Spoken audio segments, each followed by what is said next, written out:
Hi, I'm Julie Redtree, a shaman in the Portland area, Portland, Oregon.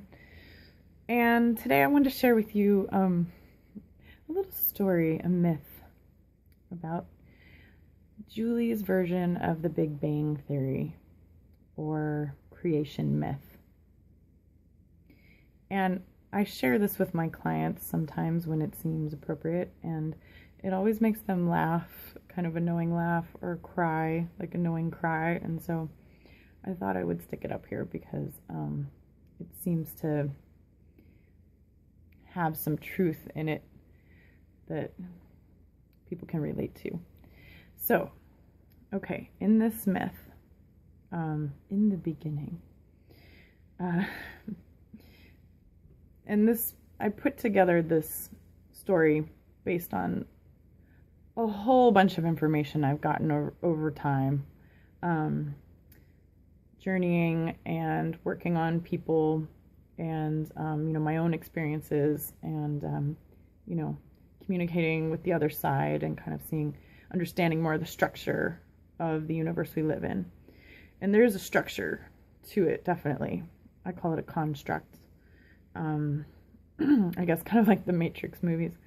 That's another story. We're going back to the creation myth. So, in this story, in the beginning, I started journeying, questioning, my guides about loneliness. And I wanted to know, because the type of shamanism that I practice is a non-dualistic shamanism, which means that there is no good or bad. There's light and dark, or dense and refined. And that those, if you assign a judgment to them, that's an extra layer, that they don't come with an inherent evil or an inherent good. So I was thinking about loneliness and how much I really don't enjoy experiencing loneliness and how much I think it's bad, right? And so I journeyed and questioned and was following loneliness back to the beginning. So I found loneliness at the very, very beginning of time. And here's how that plays out. So, source, God, light, the source of all things, whatever you want to call that. In this story, it will be source. Source is at the beginning of, who knows how long Source had been hanging out before this moment of intense change. But Source is sitting there as a big, massive, bright ball of light, huge, dense, and massive. And when you look at the Big Bang theories through, scientific explanation, they talk about this density and this massiveness, following, the Big Bang going backwards to the point of, they call it, I think, a singularity. I think. Don't quote me on that. And Source is sitting there going like, oh my God, I think, because Source is kind of a valley girl in this story. Oh my God, I think I'm really beautiful, but I can't see me. So how can I see me? I'm round. I can't check myself out if I'm all round. So Source came up with this idea that it would squish itself down and blast itself out into all these many different little pieces, just billions of pieces going in every direction. And each one of those pieces would be a tiny piece of itself, and it would be able to look back and regard itself being cast away from itself. And in that moment, it would know what it looked like. And so it was like, oh, this is a great idea. And it went and exploded. And the first feeling it had originally was desire, right? I want to know me. I want to know God.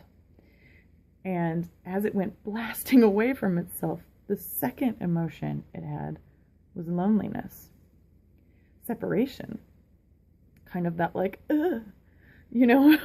wait, I'm not all one anymore. And so I've traced back in my story the original two emotions, desire and separation. or desire and loneliness. And so, that experiment was set in motion, that expansion, right? So, you kind of can't undo it.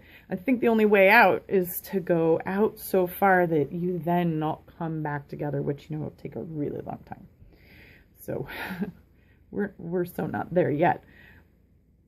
But I think what happened over a really long time as Source was expanding and differentiating and expanding is all these chunks of light broke off and then into, nebulas, and then the nebulas broke off into, clouds, and then and I think, it's my understanding that our souls are kind of like hunks of light that came from Source, and we kind of stuff them into these bodies, and, wear these bodies around, but we're light.